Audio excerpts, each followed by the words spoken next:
Hi, I'm Denis Mastromonaco, the music director of the Mississauga Symphony Orchestra. So the plot for the Barber of Seville is a simple one. The Count is in love with Rosina, and yet Dr. Bartolo is keeping them apart. The popularity of the Barber of Seville comes through a variety of reasons. One is the music is extremely familiar and accessible. The plot is very simple. The words are very understandable. It's not very poetic, so it's a very grounded text, and of course, it's a comedy, and it's fun, and it's entertaining.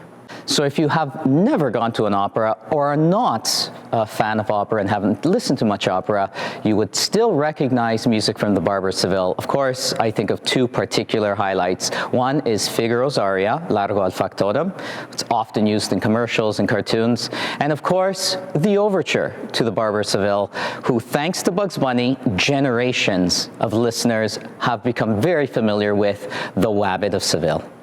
Opera in concert is a simple way of saying it is not fully staged. Fully staged opera is one where the orchestra is in the pit. There are sets. The actors and singers are on stage, fully costumed, and singing and acting their way through the opera. Whereas opera in concert places the orchestra on stage and the singers at the front, where the primary aspect is the music, with a little bit of interaction between the singers. That is opera in concert.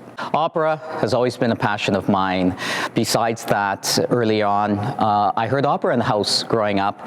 It was not until my early conducting years, when I was studying, that an idea was planted in my mind, and that was that symphonic music is fantastic, but if you really want to learn to conduct, you must enter the world of opera.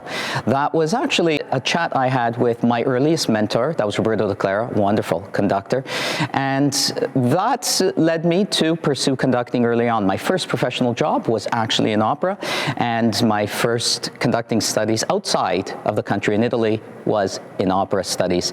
And since then, for me, opera has become the complete musical genre. You have the music, could be symphonic music, and of course, the program, the story, and voices, and finally text and drama that really truly explains the objective of the work. And that to me is why it is so complete and why I think it is an incredible form of music. Join us on Saturday, February 11th at 8 p.m. at the Living Arts Center for an opera in concert production of The Barber of Seville. For ticket information, visit mississaugasymphony.ca.